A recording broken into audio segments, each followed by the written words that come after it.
No ar, 18 horas. Notícias de Manaus, Amazonas, Brasil e do mundo. Agora na Mix. 6 horas, 1 minuto em Manaus. Boa noite pra você em 100,7. Você que está aí na sintonia certa, no melhor Mix do Brasil. Vamos juntos. Mais uma edição do programa 18 horas começando agora pra você. As principais notícias do dia. Nós vamos juntos com você até às 7 da noite, terça-feira, 1º de junho. E o ano é 2021. Karime, boa noite, tudo bem? Boa noite, tudo bem? Muito boa noite pra você. Obrigada pela sua companhia. Você é sintonizado em 100,7. Exatamente. Estamos juntos a partir de agora até às 7 da noite, aqui no programa 18 horas. 6:02, boa noite. 18 horas. Vamos aos destaques de hoje do 18 horas. O Supremo Tribunal de Justiça julga nesta quarta-feira a denúncia contra o governador do Amazonas, Wilson Lima, por fraude na compra de ventiladores pulmonares numa loja de vinhos durante a pandemia no estado. E é nosso destaque também. O governador Wilson Lima diz que tem todo o interesse em receber os jogos da Copa América em Manaus, inclusive com público. Mas epidemiologistas criticam e alertam sobre os riscos desta decisão. Acompanhe hoje também aqui no 18 horas. A Justiça decidiu e continua valendo a lei que proíbe a suspensão do serviço durante a pandemia no Amazonas. Atenção, com isso, a Amazonas Energia não pode mais cortar a luz do consumidor que está inadimplente. Vamos falar também sobre a alta do valor médio da cesta básica em Manaus, que aumentou 4,01% em maio. Entre os vilões estão a sardinha em lata e o papel higiênico. Essas e outras notícias, os principais destaques do dia, você confere a partir de agora em mais uma edição do programa 18 horas, aqui no melhor Mix do Brasil. Você está ouvindo 18 horas. Bom, e finalmente chegou o dia D e a hora H das pessoas sem comorbidade serem vacinadas. A partir desta quarta-feira, 2 de junho, a Prefeitura de Manaus começa a vacinar contra a Covid-19 as pessoas com menos de 60 anos que não tenham doenças pré-existentes, que são as chamadas comorbidades. Exatamente, Carlão. E de acordo com a Prefeitura, até o final de semana serão vacinadas as pessoas de 55 a 59 anos, pela ordem decrescente de idade. Assim, nesta quarta-feira, amanhã, é a vez das pessoas de 59 e 58 anos. Já na quinta-feira, dia 3 de junho, é o grupo com 57 e 56 anos. E na sexta-feira é a vez da galera que tem 55 anos. Karime, e a expectativa é de que 8.000 pessoas sejam vacinadas nessa etapa. A vacina que vai ser utilizada neste grupo é a da Oxford AstraZeneca, que possui um intervalo entre as doses de até 3 meses. Além do documento de identidade original com foto CPF, também será exigido comprovante de residência para garantir que a vacina seja aplicada somente a moradores de Manaus. Pois é, e vale destacar aqui que é necessário, fazer o cadastro no imuniza.manaus.am.gov.br para facilitar a vacinação, que acontece sempre das 9 da manhã até as 4 da tarde. Lá no site Imuniza Manaus, você também pode conferir os postos de vacinação, os endereços, não é? Vamos lá, vamos nos vacinar, que é a única arma que temos contra a Covid-19. Bom, de acordo com a Secretaria Municipal de Saúde e a secretária Sádia Frache, o calendário das próximas idades vai ser divulgado semanalmente de acordo com a chegada de novas doses aqui em Manaus. E até às 5 da tarde de hoje foram aplicadas 1.242.000 doses, sendo 783.000 pessoas receberam a primeira dose e 460.000 pessoas receberam as 2 doses que garantem a imunidade satisfatória. Com isso, o Amazonas já vacinou 18,5% de sua população com a primeira dose de vacina e 10,91% da população que já recebeu as 2 doses da vacina contra a Covid-19. Você está ouvindo 18 horas. Olha, a enchente deste ano, já é a maior da história. Na manhã de hoje, o Rio Negro subiu mais 1 centímetro e alcançou agora em 29 metros e 98 centímetros, superando em 1 centímetro o recorde do ano de 2012. Os especialistas do Serviço Geológico do Brasil apontam que a tendência é de estabilização nessa cota, mas há 80% de chances de o nível nível de 30 metros seja ainda alcançado. O processo é de finalização de enchente, segundo a pesquisadora Luana Simões Alves. E mais de 24 mil famílias foram prejudicados e cerca de 15 bairros da capital. Ao todo foram construídos mais de 9 mil metros de ponte de madeira nas regiões mais afetadas de Manaus. E segundo a Defesa Civil, no Amazonas, 58 dos 62 municípios do estado enfrentam problemas causados pela cheia dos rios. O total de pessoas afetadas em todo o estado passa de 450 mil. 455 mil, né, Carlão? Mais de 450 mil pessoas, 55 mil pessoas já foram afetadas em todo o estado com a cheia dos rios. E a cheia também já causou perdas agrícolas estimadas em cerca de 201 milhões de reais. Esse valor é referente à produção de mais de 17 mil famílias em 26 municípios. Entre as principais culturas afetadas estão a banana, hortaliças, mamão e mandioca. 18 horas. E agora são 6 horas e 7 minutos em Manaus. Você está no melhor mês do Brasil e até às 7 da noite você confere as principais notícias do dia em mais uma edição do programa 18 horas. A expectativa é para o julgamento de amanhã no Superior Tribunal de Justiça do processo contra o governador Wilson Lima. Essa é a grande expectativa. E também o vice Carlos Almeida está incluído e mais 16 servidores e também empresários acusados pela Procuradoria-Geral da República de fazerem parte de uma quadrilha que desviava dinheiro público da saúde do Amazonas. O julgamento está marcado para as 2 da tarde em sessão virtual. O deputado oposicionista Wilker Barreto acredita que a denúncia vai ser aceita e o afastamento do governador Wilson Lima é iminente. Vamos aos detalhes agora na reportagem de Odiné Araújo. A decisão sobre a ação penal número 993, que trata da denúncia da compra superfaturada de respiradores pulmonares inadequados para pacientes de Covid-19 no Amazonas, está marcada para amanhã, às 2 da tarde, virtualmente. Oferecida pelo Ministério Público Federal, a ação contra o governador do Amazonas, Wilson Lima, e o vice-governador Carlos Almeida Filho, inclui ainda mais 16 pessoas, todas acusadas pela PGR de fazerem parte de uma organização criminosa com atuação no desvio de dinheiro da saúde do Amazonas. De acordo com a subprocuradora-geral da República, Lindora Araújo, que assina a denúncia, se instalou na estrutura burocrática do governo do Amazonas, sob o comando de Wilson Lima, uma verdadeira organização criminosa que tinha por objetivo a prática de crimes contra a administração pública, especialmente a partir do direcionamento de contratações de insumos para o enfrentamento da pandemia, sendo certo que em pelo menos uma compra, esse objetivo foi alcançado. No caso, a compra dos 28 ventiladores pulmonares por quase 3 milhões de reais em uma loja de vinhos. Segundo a Procuradoria da República, faziam parte dessa organização Alcineide Figueiredo Pinheiro, Dayana Priscila Megia, Rodrigo Tobias, João Paulo Marques dos Santos, Perseverando da Trindade Garcia Filho, Ronald Gonçalo Caldas Santos, Cristiano da Silva Cordeiro, Fábio José Antônio Passos, Luciane Zulfo Vargas de Andrade, Luiz Carlos de Avelino Júnior, Gutenberg Leão Alencar, Simone Araújo de Oliveira Papaz, Flávio Cordeiro Antônio Filho, Márcio de Souza Lima, Fabiano Machado Bó, Cássio Roberto do Espírito Santo e o vice-governador Carlos Almeida Filho, todos comandados pelo governador Wilson Lima. O deputado estadual Wilker Barreto acredita que a denúncia será aceita e o governador deve ser afastado do cargo. Eu não tenho dúvida da materialidade do que foi a questão dos respiradores.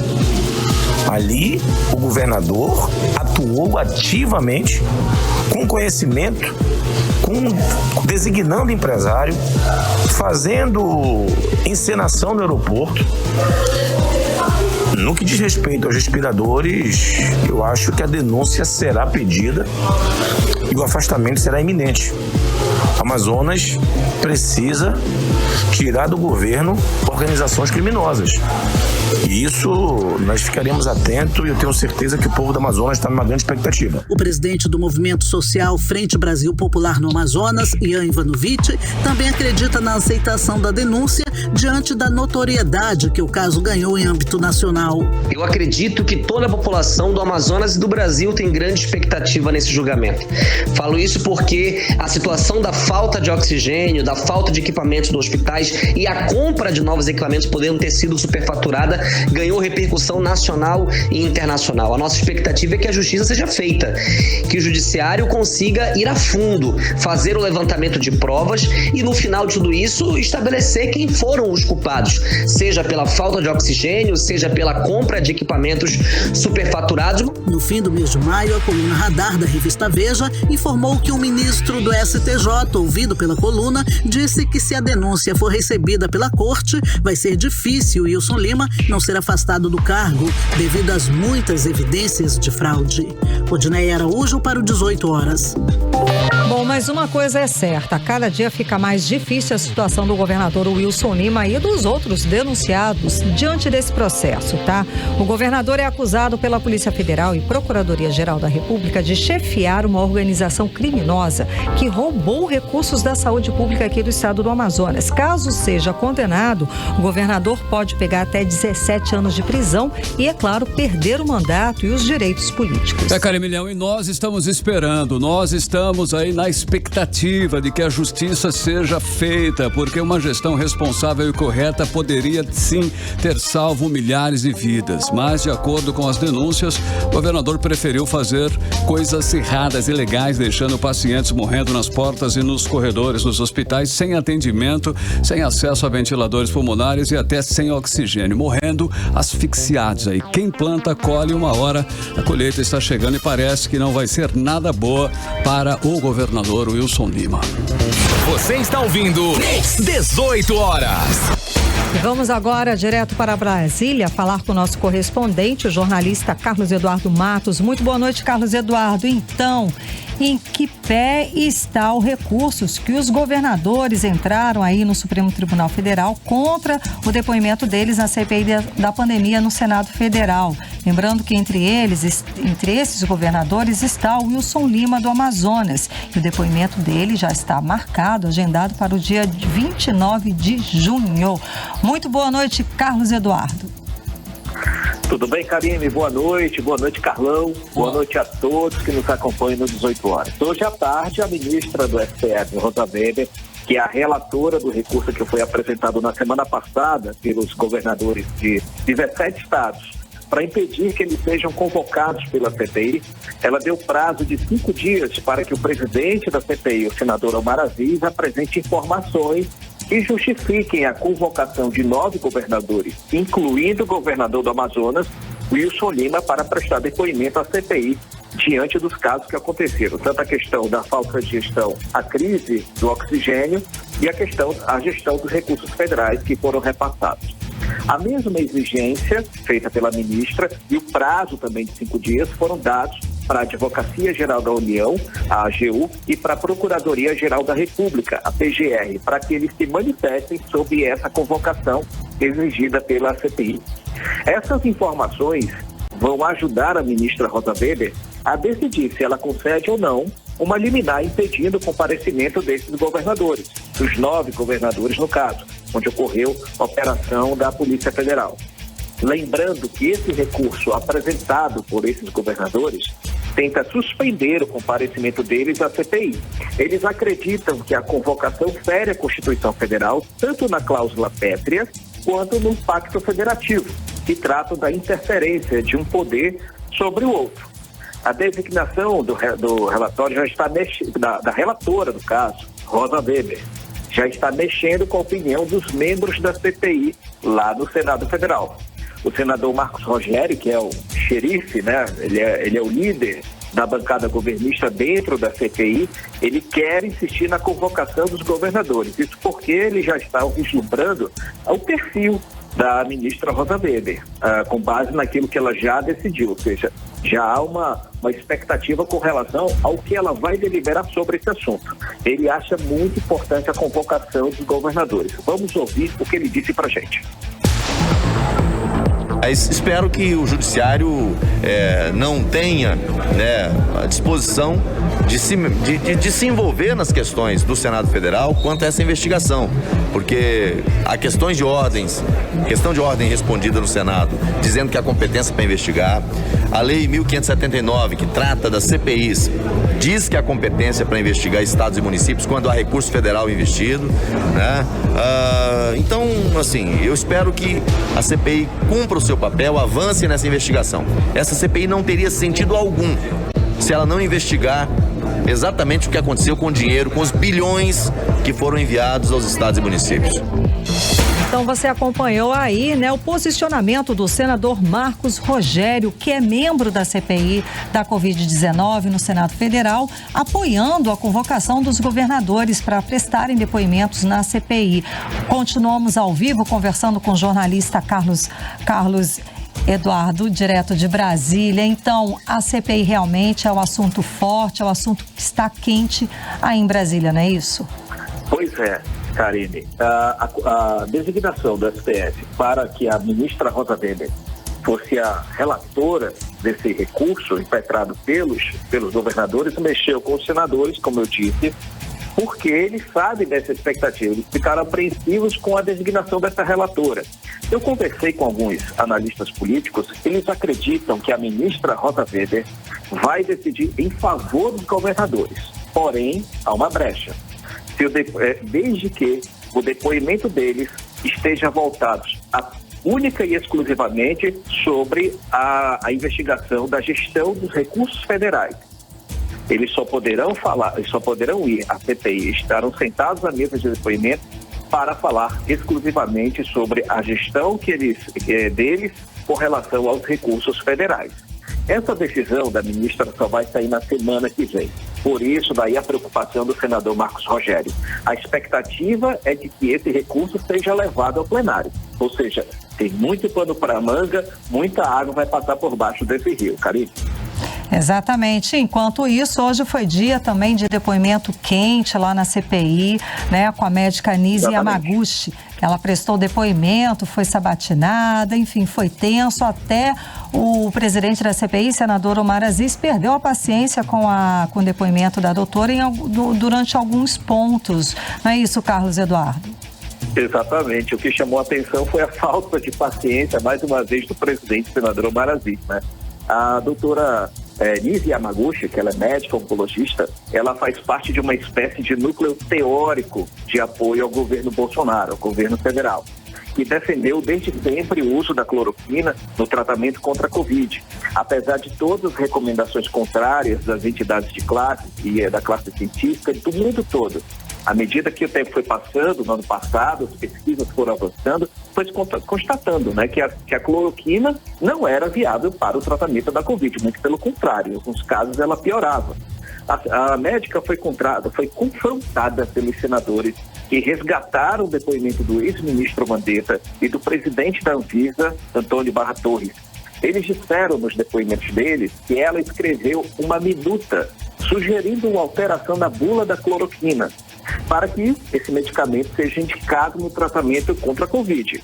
Naquela ocasião, nem o ministro Mandetta concordou e nem o presidente da Anvisa, Antônio Barra Torres, aceitou. Ele disse que até foi indelicado com ela. Mas na CPI, diante dos senadores, a médica negou ter sido autora desse texto. O presidente, o senador Omar Aziz, disse que vai chamar novamente a médica e dessa vez na condição de investigada, porque hoje ela prestou depoimento como convidada. Foi ela, dessa vez, na próxima vez em que ela for chamada para a CPI, ela vai ser na condição de investigada e para fazer uma cariação entre ela, o ex-ministro Mandetta e o presidente da Anvisa, Antônio Barra Torres. As falas da médica foram contraditórias, evasivas e irritaram bastante o senador Omar Aziz, como você disse, Karine. Ele chegou ao limite quando ela deu declarações contrárias à vacina, dizendo que tomar vacina é uma escolha da população. Vamos ouvir a reação do senador diante da fala dela. Isso, doutora? Falei, sim. Não, a senhora disse o seguinte, que não precisa vacinar aleatoriamente. Nem obrigatoriamente. Tem que vacinar todos os brasileiros, doutora Alice. Essa é a volta que precisa ser feita. Pelo amor de Deus, doutora Alice, sabe o que é? Não escute o que ela está dizendo. Não, todos os brasileiros precisam de 2 vacinas. 2. Essa CPI foi criada para isso. Para quem perdeu parente, para quem perdeu irmão, para quem perdeu pai, para quem perdeu mãe. E a senhora não conseguiu salvar os seus pacientes todos. A senhora me desculpe, mas essa voz calma, convence as pessoas que estão nos vendo. Então quem está nos vendo nesse momento, não acreditem nela, tem que vacinar. A vacina salva. Tratamento precoce não salva. Tá aí a fala do senador Omar Aziz, presidente da CPI da Covid no Senado Federal, contrariando contra o depoimento, contra a fala da doutora Anísia Yamaguchi hoje durante o depoimento na CPI da pandemia no Senado Federal. Carlos Eduardo, foi tenso mesmo o dia desses depoimentos, não é isso? Pois é, exatamente. Mas falando em senador Omar Aziz, eu separei um trecho para vocês, uma fala interessante do senador durante o depoimento da doutora Anísia Yamaguchi, quando ele falava sobre plantas medicinais. Teve um momento do depoimento que eles deliberaram sobre isso, né? E o senador lembrou de uma fala recente, da semana passada, do presidente Jair Bolsonaro, quando ele foi a São Gabriel da Cachoeira. E ele falou do senador na live que ele fez no Facebook. Então, o senador mandou de volta o recado para o presidente Jair Bolsonaro. Vamos ouvir.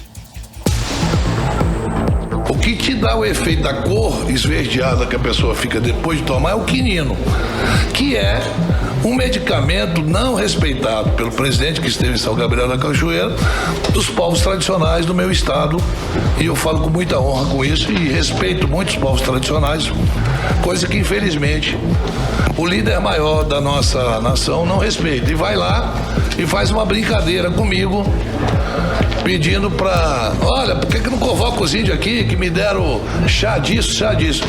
Tem um chá bom também lá, que é chá de chocalho, que o cara pode tomar e talvez fique bom, mas não bom da Covid, bom do juízo.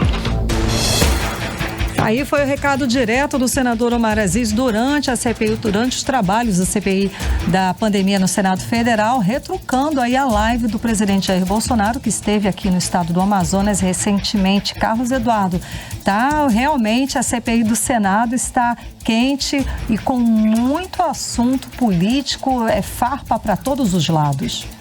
Exatamente, o assunto repercute em todo o Brasil, em todos os governos, né? Para encerrar, recebemos uma notícia agora à tarde, que o general Eduardo Pazuello foi nomeado hoje secretário de Estudos Estratégicos da Secretaria Especial de Assuntos Estratégicos do SAI, da Presidência da República. Ele vai ficar subordinado ao Gabinete de Segurança Institucional, o GSI, que é hoje comandado pelo general da Reserva Augusto Heleno. Lembrando que o ex-ministro general Eduardo Pazuello, ele é investigado, está respondendo a um processo disciplinar por envolvimento político, subiu no palanque lá com o presidente Jair Bolsonaro. Então esse processo ainda está rolando, mas enquanto isso não sai o resultado, ele assume hoje esse cargo público, esse cargo político estratégico ao lado do presidente Jair Bolsonaro na presidência da República. Voltamos com você, Karine e Carlão. Okay. Muitíssimo obrigada pela participação, conversando com a gente hoje, direto de Brasília, o jornalista Carlos Eduardo. Um abraço para vocês, tchau, tchau. Um abraço, 6h24, boa noite. Você está ouvindo 18 horas. Olha, ainda hoje, no 18 horas, o Supremo Tribunal Federal julga constitucional a lei que proíbe a suspensão do serviço durante pandemia no Amazonas. Com isso, a Amazonas Energia não pode mais cortar a luz do consumidor que está inadimplente. Esse é o nosso assunto em instantes. Fique ligado. Mix. Vamos saber agora a previsão do tempo e temperatura para esta noite de terça-feira e também madrugada de quarta-feira. Tempo e temperatura com Karime Leão. Previsão do tempo. De acordo com informações do Climatempo, a previsão é de pancadas de chuva durante a noite e a madrugada. A mínima prevista é de 23 graus, a máxima não deve passar dos 33 graus. As chances de chuva são de 90% e a umidade relativa do ar fica entre 39% e 91%. 6h31, boa noite. Mix. Bom, e o presidente Jair Bolsonaro confirmou nesta terça-feira a realização da Copa América aqui no Brasil. Apesar da polêmica em torno da realização do evento aqui no país, Bolsonaro afirmou que todos os ministérios aprovam sua realização e destacou os diversos campeonatos que já estão sendo realizados sem nenhum problema, como a Libertadores América e as partidas das eliminatórias da Copa do Mundo de 2022. Bolsonaro ainda afirmou que 4 sedes já confirmaram seu interesse em receber jogos do torneio, que Brasília, Mato Grosso, Goiás e Rio de Janeiro. Segundo ele, outro estado estaria chegando atrasado. O ministro da Saúde, Marcelo Queiroga, afirmou que a pasta foi incumbida de elaborar protocolos seguros para a realização da Copa América e para trazer alegria ao povo brasileiro que ama o futebol, isso entre aspas. Carimilhão, e seguindo aí o mesmo posicionamento do presidente Jair Bolsonaro, o nosso governador aqui no Amazonas, Wilson Lima, diz que tem todo o interesse em receber aí os jogos da Copa América, inclusive com público, caso o momento sanitário permita.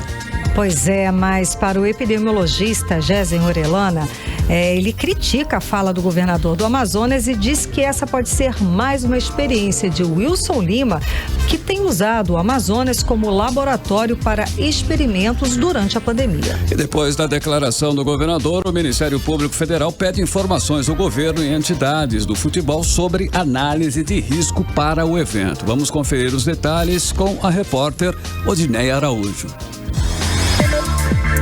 Se depender do governador Wilson Lima, o Amazonas vai sediar os Jogos da Copa América. Em entrevista à CNN, ele informou que não vê problemas na realização do torneio, mesmo diante do risco da chegada de uma terceira onda de Covid-19.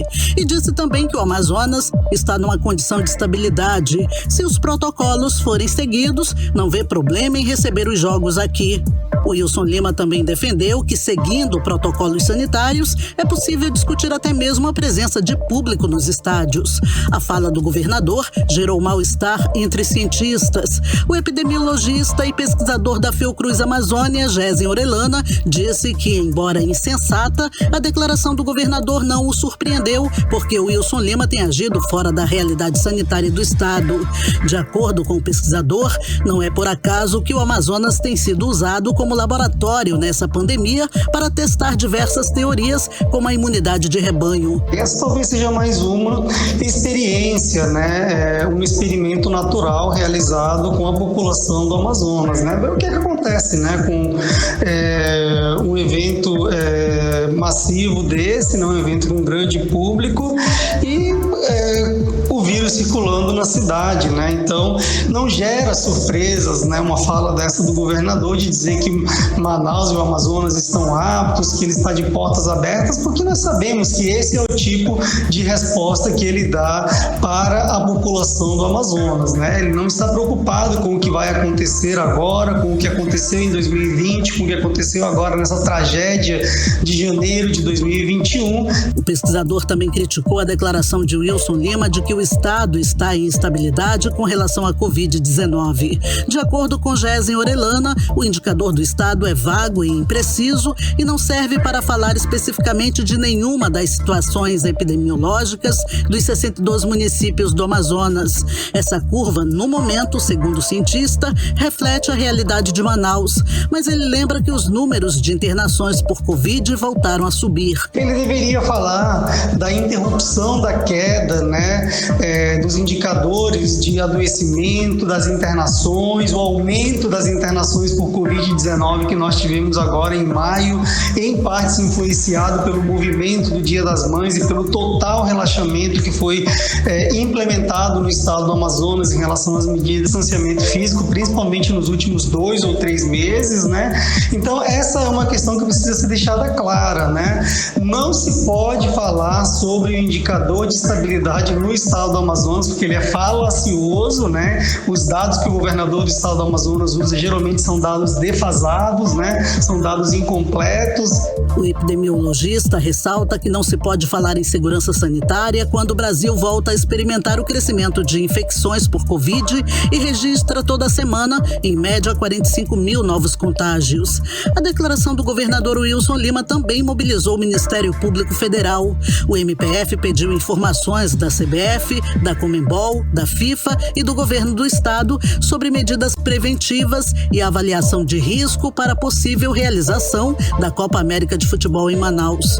O Ministério Público também quer saber sobre a presença de público no estádio. Para a Procuradora da República, Michele Corbi, a realização do evento preocupa porque no momento há indícios de que a pandemia possa agravar, o que levaria não só o Amazonas, mas todo o país a uma terceira onda de Covid. É bem importante que essas questões sejam esclarecidas e de que seja verificada de fato a viabilidade, a segurança em se realizar a Copa América no Brasil nesse momento, tendo em vista que nós já temos quase 500 mil mortos, que nós temos diversas famílias que estão em luto por suas pessoas queridas, pelas pessoas que elas perderam para a Covid-19 e que a política pública e as ações do governo devem ser sempre em prol da contenção da doença e em prol de se salvar o máximo possível de vidas. O governador do Amazonas informou que se reunirá com membros da CBF nos próximos dias para discutir a realização de jogos no Amazonas. É bom que se diga que o Amazonas ainda não foi sequer convidado para receber os jogos. Na verdade, nem a Copa está garantida no Brasil. Hoje, o presidente Jair Bolsonaro informou que, se depender do governo federal, haverá sim Copa América no país. Odinei Araújo para o 18 horas. Bom, e como nós comentamos, né, o Bolsonaro confirmou que realmente o Brasil vai receber, né, o campeonato, os jogos da Copa América. Mas o Amazonas ficou de fora, né? A gente lembra que vão receber os jogos do torneio Brasília, Mato Grosso, Goiás e Rio de Janeiro. Apesar realmente dos alertas dos epidemiologistas que acreditam que que receber um torneio desse nesse momento de pandemia é muito arriscado. A gente lembra que o Japão está às vésperas das Olimpíadas, que foram adiadas no ano passado e vão acontecer esse ano, mas que a população está indo para a rua, contrária à realização dos Jogos Olímpicos, além dos próprios cientistas, epidemiologistas, eles emitiram um alerta sanitário contra a realização dos Jogos Olímpicos, ou seja, realizar qualquer tipo de encontros, jogos esportivos nesse momento é um risco sim, mas o Brasil vai atender e vai, já falou e foi confirmado hoje pelo presidente Jair Bolsonaro que vamos sediar sim a Copa América. Mas a CPI da Saúde do Senado Federal também convocou o presidente da CBF para que ele explique que planos, que estratégias estão sendo tomadas para a realização desse evento aqui no Brasil. Principalmente, é claro, estratégias sanitárias contra a Covid-19. Kalime, só nos resta torcer para que não dê nada errado, que dê tudo certo, que ninguém sofra consequências graves com esse processo aí, porque realmente é perigoso, Kalime. Sem nem o que dizer mais. 6h40, boa noite. Você está ouvindo 18 horas. Olha aí o puxa e encolhe, hein? Sobre o corte de energia na pandemia. Ganhou mais um capítulo. Isso porque o Supremo Tribunal Federal julgou constitucional a lei que proíbe a suspensão do serviço durante a pandemia aqui no Amazonas. Ou seja, a empresa Amazonas Energia não pode mais cortar a luz do consumidor que está com ela inadimplente, ok? Em caso de corte indevido de energia elétrica, os consumidores devem sim acionar os órgãos de defesa do consumidor. Exato, Carlão. E lembrando aí que no mês passado a Amazonas Energia conseguiu na justiça o direito de voltar, a cortar a luz dos consumidores residenciais inadimplentes. A empresa chegou a distribuir nota oficial comunicando que a lei estadual foi revogada pela justiça e que voltaria sim a ser permitido corte no fornecimento de energia onde for constatada a inadimplência. A repórter Júlia Gomes tem mais detalhes sobre esse imbróglio, essa confusão jurídica aí. Conta pra gente agora. Os ministros do Supremo Tribunal Federal, por maioria, julgaram constitucional a Lei 5.143 de 2020, que proíbe as concessionárias de serviços públicos de água e energia elétrica de efetuar o corte no fornecimento residencial dos serviços, por falta de pagamento durante a pandemia no estado do Amazonas. O deputado estadual João Luiz, do Republicanos, autor da lei, falou sobre a decisão do Supremo. Ficamos muito felizes em receber a notícia do plenário do STF, onde julgou a ADIM 6588. O que é a ADIM 6588? A ADIM foi que a empresa Amazonas Energia entrou com uma ação de inconstitucionalidade, dizendo que essa lei era inconstitucional. E o ministro Marco Aurélio, relator da matéria, deu o seu voto favorável à manutenção da Lei 5.143/2020, mantendo então com que a lei venha estar em vigor, proibindo os cortes de energia enquanto durar a pandemia no estado do Amazonas. Porém, ao que tudo indica, a empresa Amazonas Energia continua cortando o fornecimento de energia elétrica, baseada ainda na decisão judicial que revogou a lei estadual, aprovada pela Assembleia Legislativa do Amazonas. A reportagem entrou em contato com a concessionária, que respondeu com a mesma nota oficial comunicando que a lei foi revogada pela Justiça e que a partir de agora voltaria a ser permitido o corte no fornecimento onde for constatada a inadimplência. Conforme a empresa, a decisão da Justiça considerou o fim do decreto estadual que estabelecia estado de emergência no Amazonas, posicionamento que agora será questionado na Justiça pela Ordem dos Advogados do Brasil, Seccional Amazonas, e a Comissão de Defesa do Consumidor da Assembleia Legislativa do Estado. A medida visa reverter a decisão que, segundo eles, está baseada no decreto antigo, que teve sua renovação em janeiro de 2021, valendo por mais 180 dias, ou seja, até julho. O diretor-presidente do Procon Amazonas, Jalil Frache, disse que o órgão vai fiscalizar o cumprimento da decisão e fala ainda sobre a pena no caso de descumprimento da medida. Nós repudiamos como Procon, qualquer medida que venha de encontro a essa legislação e qualquer medida que venha simplesmente visando arrecadar ou ter seus valores pagos mediante o corte. Há outras maneiras para que se busque a cobrança desses valores que não foram pagos por consumidores inadimplentes, e o corte ela só é uma das maneiras, e a gente entende que no momento de pandemia a pior maneira que poderia ser para cobrar um consumidor que já está sofrendo seria essa. Júlia Gomes para o 18 horas. Karime, tem um detalhe importante também que a gente tem que lembrar e ficar atentos, né? Temos que ficar atentos, que terça-feira agora a conta de luz vai ficar o quê? Mais cara com a cobrança da bandeira vermelha 2. Isso significa que vai ser cobrada uma taxa adicional de R$ 6,24 para cada 100 kWh, Karine. Ou seja, a partir de hoje a luz está mais cara, tá? É o seguinte, o sistema de bandeiras tarifárias sinaliza ao consumidor o custo da geração de energia elétrica. Na prática, as cores e modalidades verde, amarela ou vermelha indicam se haverá ou não cobrança extra. A Agência Nacional de Energia Elétrica explicou que o mês de abril marcou o fim do período de transição entre as estações de chuva e seca. E o nível dos reservatórios é o pior já registrado desde 1931. E aqui no Amazonas, a cobrança extra vale para Manaus e região metropolitana. E quem vai pagar a conta, é claro, como sempre, é uma conta mais alta, é o consumidor. Você está ouvindo 18 horas. Olha, um caso de infecção causada por um fungo chamado popularmente de fungo preto está sendo investigado num paciente aqui de Manaus, segundo a Fundação de Vigilância em Saúde do Amazonas. Carlão, e é grave, viu? O fungo preto é uma infecção que mata mais de 50% dos pacientes. A repórter Nathalie Moraes conversou com o infectologista e diretor-presidente da Fundação de Medicina Tropical, Marcos Guerra, que investiga os casos. Vamos conferir. Muitos casos casos da doença vêm sendo registrados na Índia. E agora, um caso de mucormicose, infecção causada por um fungo chamado popularmente de fungo preto, está sendo investigado em um paciente de Manaus, segundo a Fundação de Vigilância em Saúde do estado. O fungo foi diagnosticado em um homem de 56 anos de Manaus com histórico de diabetes tipo 2. Usuário de insulina, o paciente foi internado ainda no mês de abril no Hospital e Pronto-Socorro Dr. João Lúcio, na zona leste da cidade. Depois, o homem foi transferido para o Hospital Fundação de Medicina Tropical Dr. Vieira Dourado, onde morreu no último dia 16 de abril. Quando internou, o paciente apresentou sintomas gripais, mas o teste RT-PCR teve resultado negativo para o novo coronavírus. Ele apresentou um prurido no olho direito que avançou para uma infecção.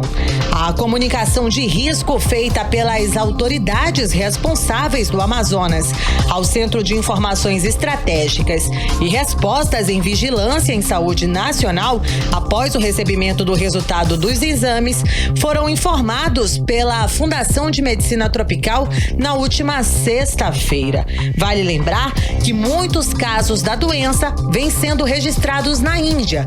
Ela causa um escurecimento da pele, principalmente na região do nariz. O diretor-presidente da Fundação de Medicina Tropical, o infectologista Marcos Guerra, explicou um pouco mais sobre esta nova infecção fúngica. Que pode afetar o tecido celular subcutâneo e pode afetar também por contiguidade quando ele infectar a face, o tecido nervoso, ou se ingerido o tecido gastrointestinal, ou se aspirado o pulmonar. Então, é um fungo que pode não só se localizar nesses tecidos, mas ele também pode se remultiplicar, cair na corrente sanguínea e atingir esses órgãos. Apesar do alto número de casos já registrados no continente asiático, o infectologista afirma que a população manauara não precisa entrar em pânico com a confirmação do caso por aqui. Não, ele não é motivo para ter pânico a respeito do processo infeccioso, apesar de a gente estar vendo uma descrição de muitos casos agora na Índia correlacionado com Covid. Mas é bom lembrar que ele ocorre em pacientes que têm diabetes mellitus descompensada, tipo 2, e em pacientes que são imunocomprometidos, como pacientes que têm hemopatias ou pacientes que tomam corticosteroide que precisa diminuir o seu sistema de defesa. Mesmo com o acumulado de casos registrados na Índia, segundo o especialista, o fungo negro é comum em várias partes do mundo. Ele tem distribuição universal, então ele pode ser encontrado, os seus esporos podem ser encontrados em material de solo, em material de limo, de pântanos ou limo dos rios, em frutas e até em fezes de animais herbívoros, ou seja, que se alimentam de vegetais e que acabam no seu intestino sendo eliminado nas fezes e na natureza, portanto, vai ser contaminada por esse fungo. Um outro caso do fungo preto é investigado em Santa Catarina. Aqui em Manaus, a investigação só será concluída após a análise do material coletado pelo Laboratório Central de Saúde Pública, que será enviado também para a Fiocruz, no Rio de Janeiro. Nathalie Moraes para o 18 horas. 18 horas. E daqui a pouco, aqui no 18 horas, o valor médio da cesta básica em Manaus aumentou 4,01% em maio. Entre os vilões estão a sardinha em lata e o papel higiênico. Esse é o nosso assunto em instantes, logo depois da música. Mix. Agora nós vamos saber aí a previsão do tempo para amanhã, né, Karime? Amanhã é quarta-feira, tempo e temperatura com Karime Leão. Previsão do tempo. Segundo informações do Climatempo, a previsão amanhã é de sol e aumento de nuvens de manhã, pancadas de chuva à tarde e à noite. A mínima prevista é de 23 graus, a máxima pode chegar a 33 graus. As chances de chuva são de 90% e a umidade relativa do ar fica entre 44% e 85%. 6h53, boa noite. 18 horas. Economia. Também agora nós vamos aos indicadores econômicos de hoje. O dólar comercial fechou em baixa, registrando menos 1,51%, sendo comercializado a R$ 5,14. Já o euro também fechou em baixa com menos de 1,55%, cotado agora a R$ 6,28. E a moeda virtual Bitcoin também fechou em baixa com menos 3,15%, cotada a R$ 186.814. O Ibovespa operou com variação de alta de 1,65% e encerrou com 128.295,91 pontos. Só hoje o principal índice da Bolsa de Valores brasileiras subiu 0,52% e chegou ao seu quarto pregão consecutivo de valorização. O valor da arroba do boi hoje foi cotado a R$ 317,10. A variação do Produto Interno Bruto, PIB, no primeiro trimestre deste ano avançou 1,2% sobre o quarto trimestre de 2020 e com isso voltou ao patamar de antes da pandemia. Os dados foram anunciados hoje pelo IBGE. E agora nós vamos falar de cesta básica. A salada ficou mais cara para o consumidor brasileiro. O tomate teve alta de 21%, já a cenoura apresentou alta de 55% em março e também abril. E a cebola teve aumento de 13,8%. Pois é, e um dos fatores para essa alta é que o agricultor paga em dólar o custo de produção desses alimentos e vende em real. Com a alta do dólar, é claro, tudo fica mais difícil, tudo fica mais caro. E a pesquisa da Comissão de Defesa do Consumidor da Assembleia Legislativa do Amazonas mostra que o valor médio da cesta básica em Manaus aumentou 4,01% em maio. Foram avaliados 26 itens que compõem a cesta básica entre os dias 27 e 28 de maio em 10 supermercados aqui da capital.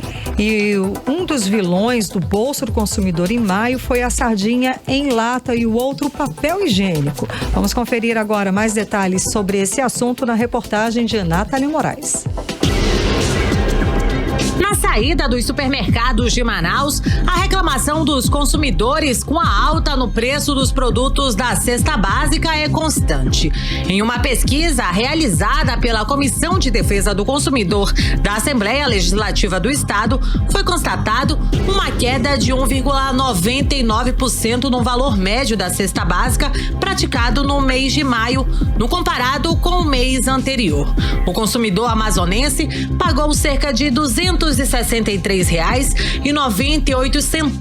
pelos itens essenciais e no mês de maio, R$ 258,53.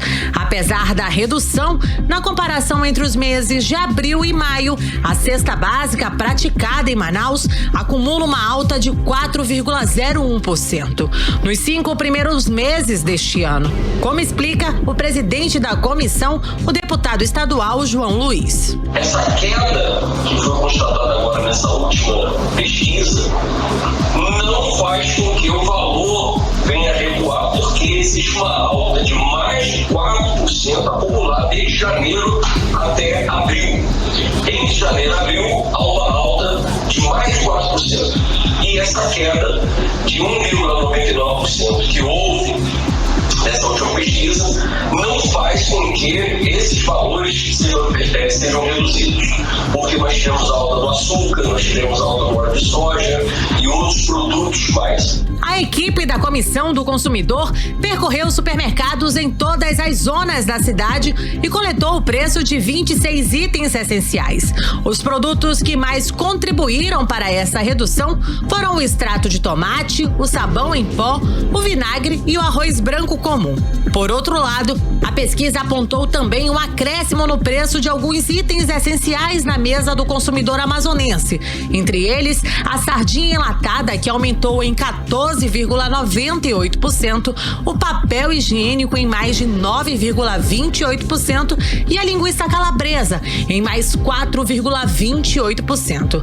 A pesquisa apontou ainda uma variação de 41,61% no valor da cesta básica praticada nos estabelecimentos percorridos pela comissão, sendo R$ 215,67 a cesta básica mais barata e R$ 305,40 42 centavos a mais cara, uma diferença de R$ 89,75. Nathalie Moraes para o 18 horas. Você está ouvindo 18 horas. Bem, 6h59 em Manaus e agora nós vamos atualizar os números da Covid-19 aqui no Amazonas e no Brasil com Karime Leão. E a Fundação de Vigilância em Saúde do Amazonas, por meio do Boletim Diário Covid-19, traz o diagnóstico de 620 novos casos de Covid, totalizando 387.038 número de casos aqui no estado. Ainda segundo o boletim, foram confirmadas 8 mortes pela doença, elevando para 12.996 o total de mortes aqui no estado do Amazonas. E no Brasil, de acordo com informações do Ministério da Saúde, o país totaliza hoje 16.500.000 pessoas diagnosticadas positiva para a Covid-19, com 463.000 mortes. O país também soma 14.600.000 pessoas que se recuperaram da Covid-19 em todo o país. Agora, às 7h em ponto, seguimos direto para o Editorial 18 horas. Editorial 18 horas. O Superior Tribunal de Justiça julga amanhã se aceita a denúncia da Procuradoria-Geral da República no caso do superfaturamento de respiradores no Amazonas.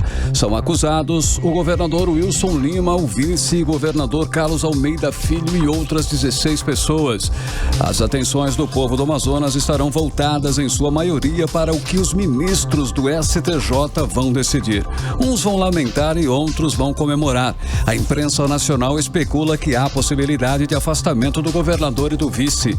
Qualquer que seja a decisão, haverá um forte impacto no futuro político do Amazonas. A população e todo o mundo político no estado estão na expectativa. A oposição está torcendo para que as denúncias sejam acatadas e o processo continue até o julgamento dos acusados. E os governistas estão torcendo para que a denúncia seja rejeitada e tudo acabe na quarta-feira. 18 horas. 7h01 em Manaus. Karime Leão, boa noite, tudo bom? Boa noite, um beijo, obrigada pela companhia, até amanhã. Vamos juntos, aí amanhã a partir das 6h a gente volta com você aqui no Melhor Mix do Brasil para mais uma edição do 18 horas. Você ouviu 18 horas. As notícias do Brasil e do mundo, de volta amanhã.